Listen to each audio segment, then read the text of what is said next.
sensing is a process which is collection of information about an object without any physical contact.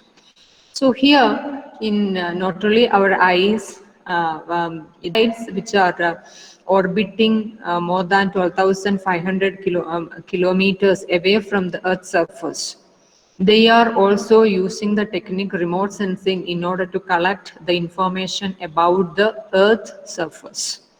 So the satellites which are calibrated with various sensors, that sensors will be collecting the electromagnetic radiations which are reflecting back into the atmosphere. Using that electromagnetic radiation, the sensors will be analyzing the information, and that analyzing report or that final image, we will call it as satellite images, will be used for various other applications. So what I am concluding is remote sensing, it is a natural process which is happening in our daily life. The techniques which is applied to the satellites in order to collect the information about the object is also a remote sensing.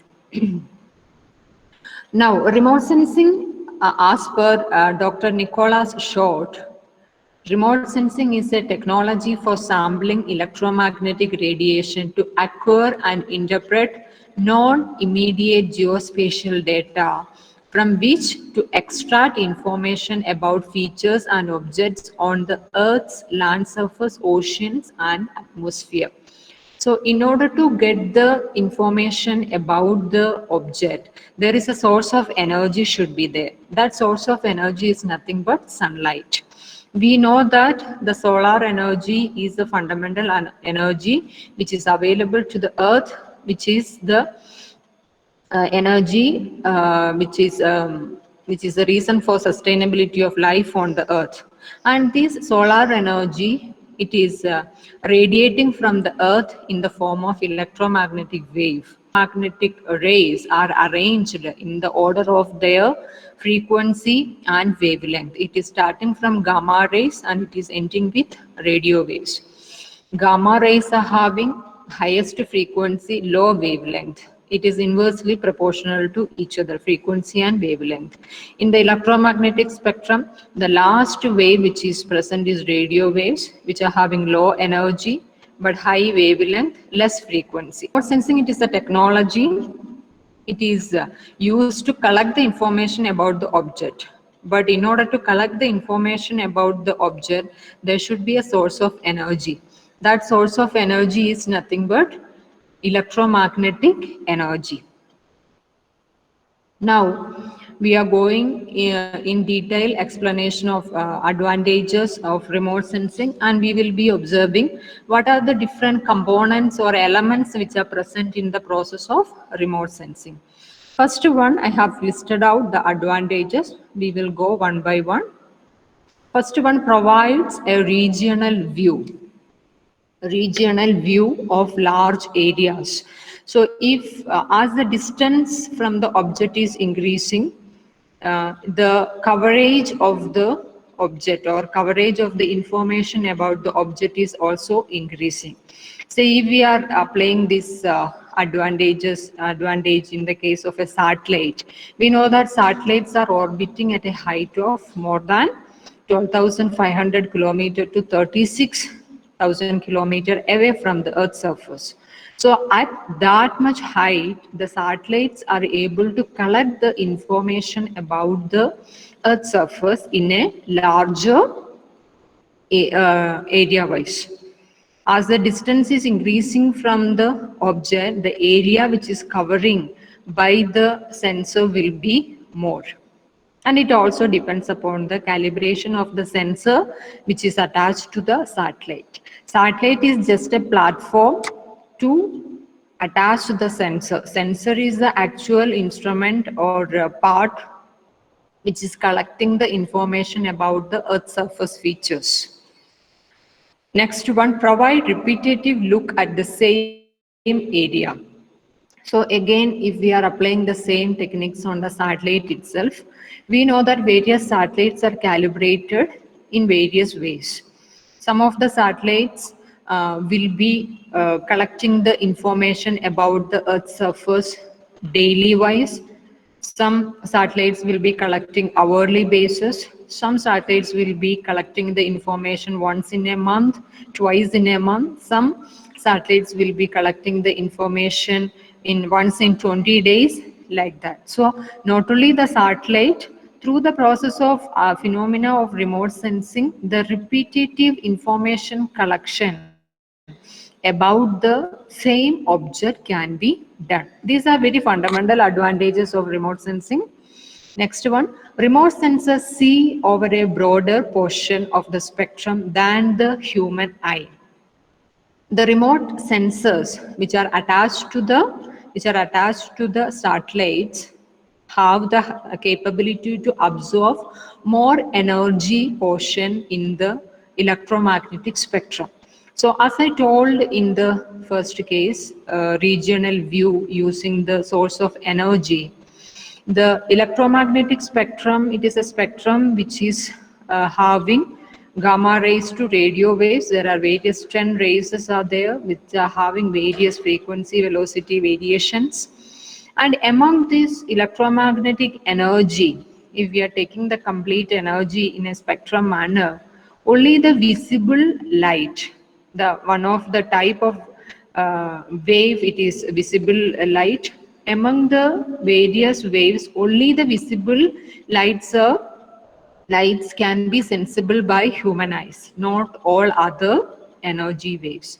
So called gamma rays, X-rays, radio waves, UV light, infrared rays. These are the other different waves which are present, but it cannot be identified by human eyes. Only by the visible portion of the spectrum, visible rays can be identified by the human eye. So the remote sensors which are attached to the satellites, which have the capacity to absorb not only the visible light but all other energy waves which are present in the electromagnetic spectrum. Next one, sensors can focus on a very specific bandwidth in an image or a number of bandwidths simultaneously. So sensors, another calibration of sensor is in order to cover the specific bandwidth in an image, or it can at a time it can cover more bandwidth simultaneously. Next one, next satellite, the remote sensors of satellite can provide georeferenced digital data. So nowadays we know that manual survey and collection of information about the field, everything it is got deplenished. Here what is present nowadays in the digital world, all the data are in digital form. Instead of manual survey, now we are depending upon satellite images for survey of the area. In the satellite images, you will be having more information than a manual survey method. You will be having what are the type of landforms which are present in that area. And if we are making the contour map from a satellite image, you can able to see what are the different elevations, what is the maximum elevation of that area, what is the least elevation of that area. Everything can be interpreted, or data can be obtained from a satellite image. So the satellite remote sensors, using the technique remote sensing, it can able to create images. That images are called georeferenced data that can be used for various applications. And next one, some remote sensors operate in all season, at night, and in bad weather also. So depending upon the seasonal variations, sometimes in cloudy day, it is very difficult to get reflected electromagnetic energy from the Earth's surface, because of more absorption or more scattering will happen to the electromagnetic radiation because of the presence of clouds. And if during the night time, we know that the natural source of light will not be there, but the satellite will be having its own illumination. Using that, the remote sensing process will be continuing. That is why it is clearly mentioned that remote sensors the sensors which is attached to the satellite, which is using the technology remote sensing. It can work in any time, irrespective of season, absence of light energy, and during the bad weather conditions also. Next one, elements of remote sensing. What you are seeing on the slide now, it is a satellite image. You can able to see clearly here there is a rod. You can able to see, and here some greeneries you can observe, and here you can see a building. And on the right side also you can see it is a built up area, so many buildings are there, very congested area, very less greeneries are there. So it is the evidence for an urbanized city in this particular image. Next one, we are going to study about different elements which is involved in remote sensing. What are the different elements? What are the components of remote sensing? Very important portion.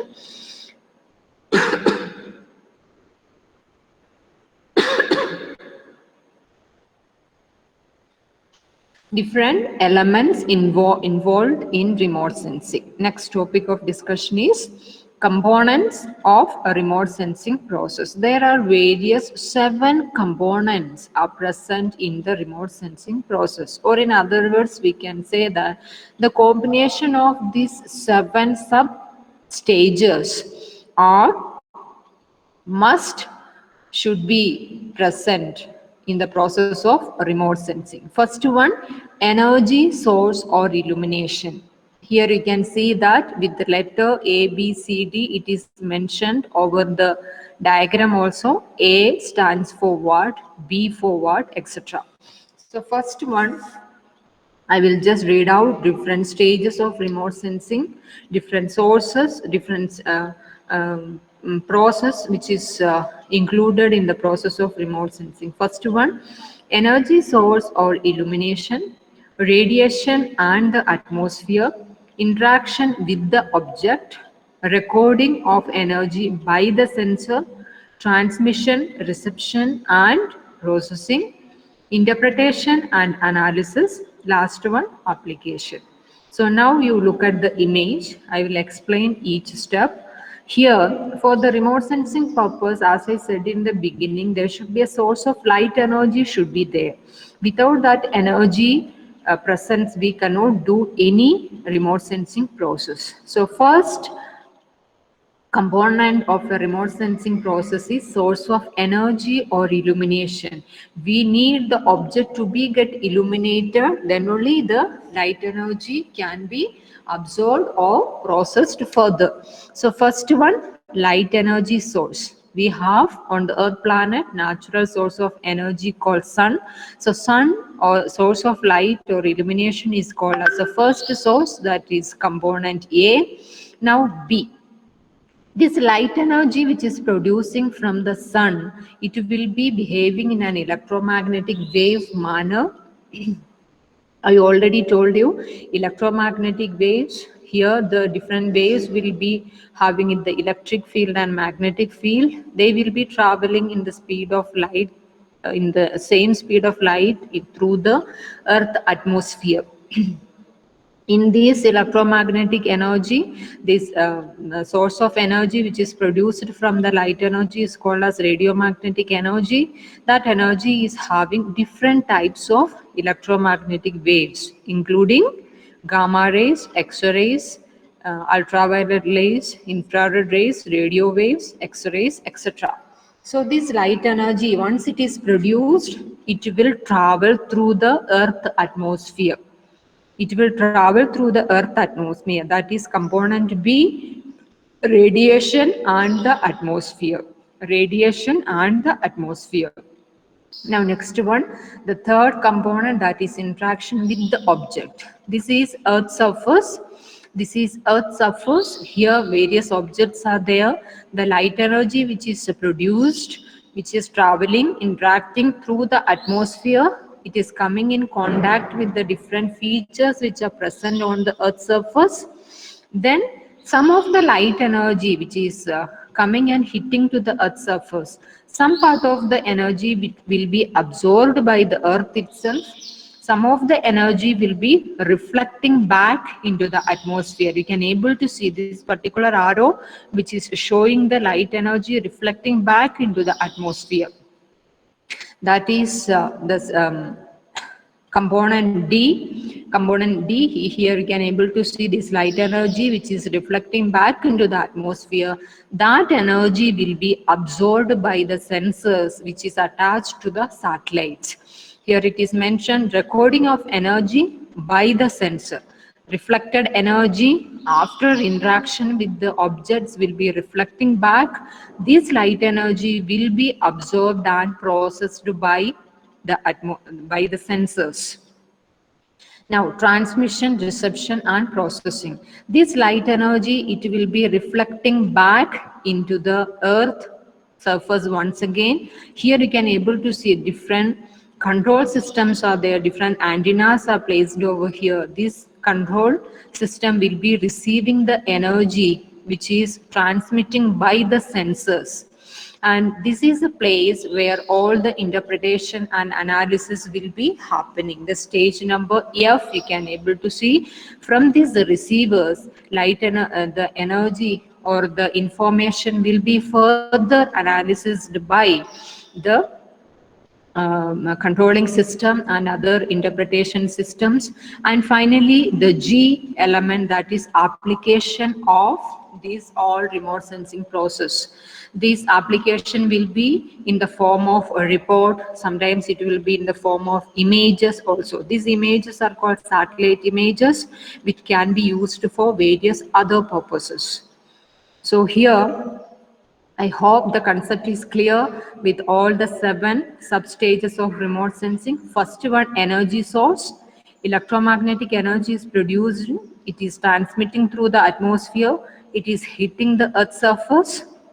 After reaching into the earth surface, some energy will be reflected back into the atmosphere after interacting with the earth features. That light energy, when it is reflecting back, it is collecting maximum information from the earth surface features. That energy will be captured by the sensor. It will be in the form of data. This data will be transmitted into the receivers. From these receivers, energy will be, or the data, digital data will be analyzed and interpreted by the controlling system or various research laboratories. This work will be happening, analysis and interpretation. Then finally, we will be getting satellite images in the form of digital data.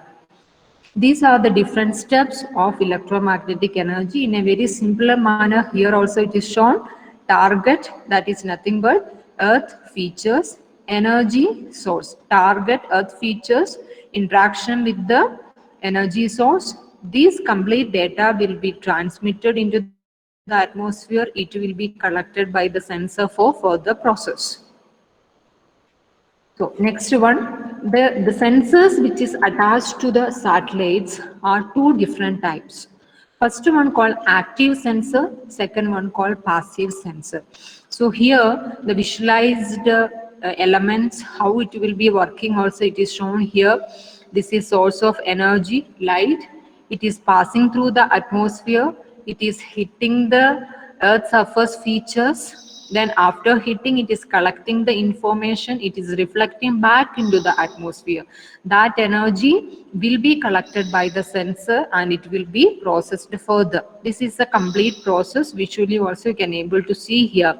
Now, based on the sensors calibration which is attached to these sensors, there are 2 types of sensors are there. First one, active sensor. Second one, passive sensor. So what do you mean by an active sensor is? We know that for the information collection purpose, there should be source of light should be there in order to illuminate the object, and not only the illumination of the object, in order to carry the information from the earth surface to the sensors. The carrier is electromagnetic radiation. So here in the active remote sensors, you can able to see here in the case of active remote sensors. During the night time, there will not be any source of light energy will be there because of the absence of sun solar energy. So during the night time, what will happen? Energy source will not be there, and the features on the earth surface cannot be getting illuminated.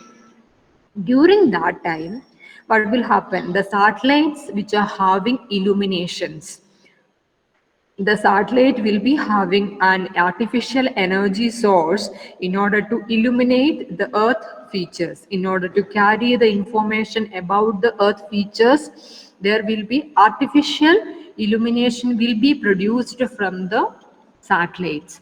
These are called as active sensors. They will be active during the absence of sunlight, or they can work in any weather condition, whether in any seasonal variation.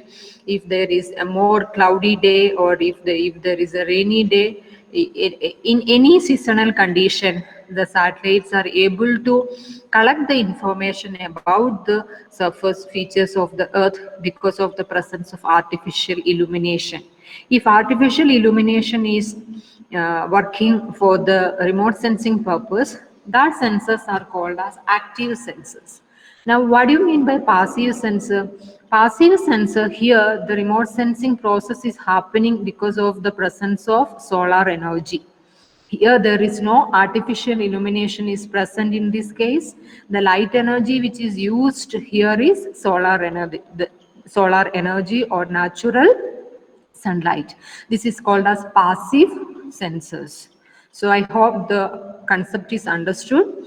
Passive sensor, active sensor. So here some of the examples are given for passive sensors: Landsat, Aster, Cuckbird, Iconos. These are some of the passive sensors which is attached to the satellite. And active sensors are radar and lidar. They are working with artificial illumination.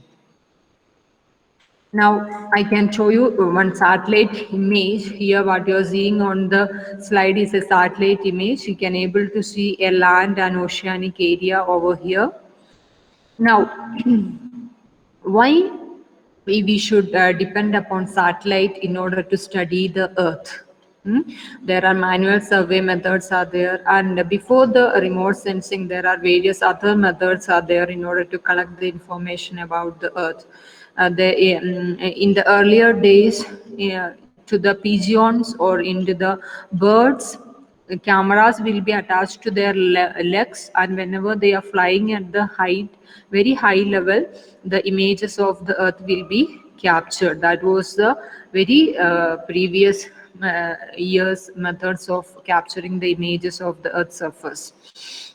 Now, like that, there are various methods where they are in order to collect the information about the Earth surface features before the invention of satellite remote sensing. And here we can see other some of the advantages why satellites are using in order to collect the information about the Earth surface. First one, consistent routine global measurements is happening because of satellite images, because its calibration will be done in such a manner that in order to scan a particular area, in order to collect the information during particular duration of time, and as per the global measurements, and the images will be taken.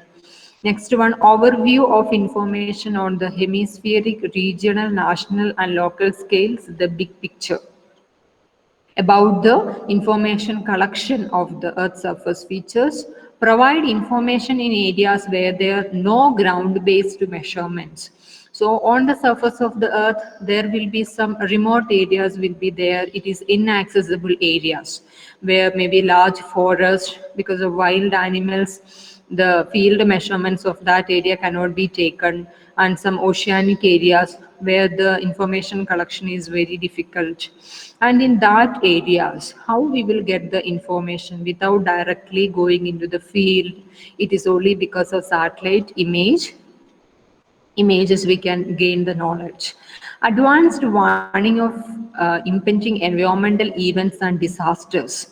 Because of this satellite remote sensing phenomena, the early warning about the various natural hazards like rainfall and other natural disasters or events, earthquake, everything can be, early warning can be given with the application of satellite images. Visual appeal, a picture is worth 1,000 words. Very important not to be taken care, as we all know the any report reading or any other data collection apart from pictorial view, it is very less information collection, I should say, because if we are virtually, if we see the image, thousands of information can be collected from an image, but if we are reading thousands of books or thousands of what to say, other articles, it is very difficult to grasp that much of knowledge without virtually seeing an image or a phenomena about a particular feature. So satellites will be providing the global view. It can be used for various applications like climate change, observing the environment, etc. A picture is worth, you can able to see in the picture how many data we can able to collect this from this particular image. So satellites are having some disadvantages also. Advantages we already discussed, cover large area, it is cost effective, time efficient, multi-temporal, multi-sensor, multispectral, overcome inaccessibility, faster extraction of GIS ready data. GIS is nothing but the software called Geographic Information System. In this software, we are using input data or satellite images. They will be the base map for the software, GIS software. Now, it is having some disadvantages also. So-called needs ground verification. So, say for example, if we are depending upon a satellite image, a cross verification is always important in order to reconfirm the image, the data we are collected. Suppose if we are taking the Bangalore satellite image, uh, so again, for a ground verification, we can cross-check some of the locations of at least some buildings, it is accurate or not. So for example, in the satellite image, we can able to see Vidhan Sabha, but virtually also a person go to that locality and he can observe whether it is correct or what. Vidhan Sabha is located in this particular area itself or not. Like that, a cross verification is always required for a further application of that such satellite images. For getting more accurate data, this cross verification is demanded. Next one, does not offer details. If we are going and observing, we can able to collect more information about, say for example, if you are going and watching a tree, very near to the tree, you can able to see what is the type of the tree, what is the height of the tree, and what is the type of fruit which is available in that tree, and like that. But in a image, it is restricted. Data which can be collected from an image is restricted. Only a top view you can able to see. Not the best tool for small areas. For small areas, the satellite images are not highly recommended because of its cost, because of the available inaccessibility, or we will not be the satellite images for small areas, it is not worth enough because it is very costly. That is why need expert system to extract data. A common man, like if we are seeing a satellite image, if we a common man, it is very difficult to extract maximum data. But if we have a good interpreter, if he is best experienced with the satellite image extraction, for him it is easy task to extract maximum data, but it need more skill and interpreting experience. So that's it about remote sensing and its various components and advantages and disadvantages. I hope the concept is clear to all of you.